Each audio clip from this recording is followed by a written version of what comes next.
back to a Monday edition of the Blue Review. As you can tell, I have absolutely no voice thanks to the Mandy's on Saturday, which was an amazing, amazing event.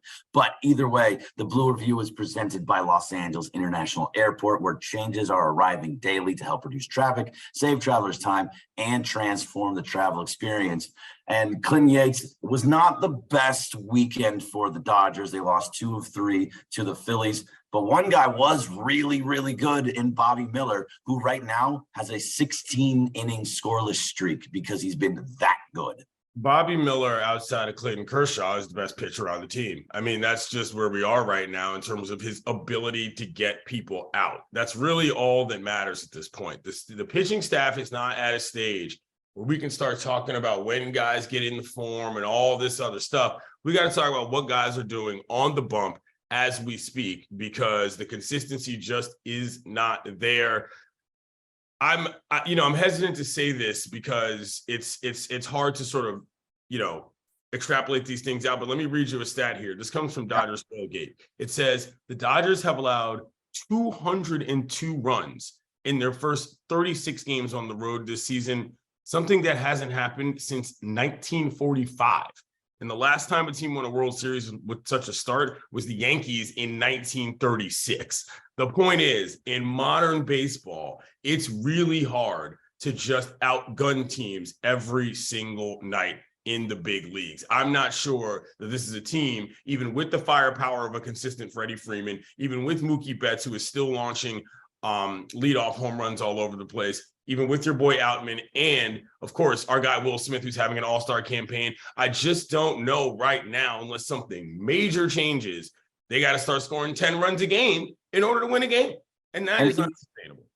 And even if they do put up 10 runs a game, that doesn't even actually mean anything for what's going on right now, because the bullpen has been so bad. The starting pitching outside of the 2 guys that you said in Kershaw and Miller have been not great. Even Michael Grove, has given up some runs. He's a young guy, so it's understandable. Yeah. But those 10 runs, you wanted a stat? I'll give you a stat. So in the last, in the 2-4 road trip that they had with Cincy and Philly, they put up 12 home runs, scored 36 runs, and also over the last 10 games, 61 runs have been scored. So they're putting up the runs. They're there. They just are not getting the consistent pitching that they need to win these games. And that's a problem where we need to make a move. Something has to happen. I get it. It's still June.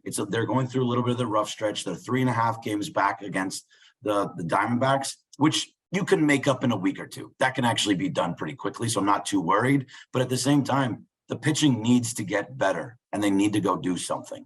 If you can't win a series between Cincinnati and Philadelphia, who are struggling, I'm not saying that anybody's going to start calling for Dave's job. I'm not saying that anything like that drastic is going to happen. I'm just saying, again, expectation management is a big part of how I operate as a sports professional and as a sports fan. And this is about as grim as I think I've seen a situation for this Dodger team in a long time, because they just don't seem to be able to get out of jams. Every time I look up, the bases are the base paths are, blocked and, busy. It's just, I don't know. I don't have a lot of confidence in this team right now to make a real World Series run. And I don't think that's because anybody's doing anything wrong. It's just that they're at a point now where injury, execution, expectation, as well as opponents has put them in a place where you can't reasonably say you can see the Dodgers winning the World Series right now. You just can't. If the season were to end today and you were going into the playoffs, yeah, probably not, because even like Julio Urias was supposed to start on Sunday and that got pushed back. Now he still needs 2 more bullpen sessions. Then he's going to have to go on a rehab assignment. Right. We're looking at July again, and if that's the case, you may even need to start pushing them back and thinking maybe just wait till after the All-Star break. So, that's kind of where we're at right now. All-Star break coming up pretty soon here. So, there's the injury and the expectation is a big deal. So that's why I think go out and do something now. Yeah. There's guys that you can go out there and get there, whether it's a starter, or you need starters and relievers. The whole pitching staff needs to be revamped. And until they start doing something, they're going to be in trouble. They're going to lose games, especially on the road. Meanwhile, down in OKC, that team is kicking the snot out of people. They're scoring runs left and right. If you guys aren't paying attention to that, why is that important? Because all of those humans that are down in AAA are end up going to be pieces in some of these moves potentially. So you're getting excited about some of the young guys on the farm. You got to look at the guys in the big leagues because there's too many things that have to happen on this staff to get a little too connected to some of the best guys in the system right now. It's tough. It's a tough time to be a Dodger fan.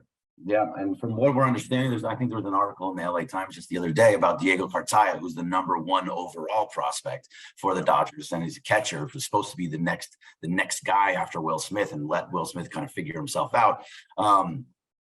But where he goes, does he stay catcher? Does he move to DH if they don't get Ohtani? There's a whole bunch of stuff there. Right. Apparently, his bat isn't really hitting as well as they're looking for. So, as much as he's the #1 overall prospect, that might be a guy that moves at some point. That's a good call. But yeah, I do think you're right. The time to make a move is now. The let them figure it out on their own era. That spool has ended.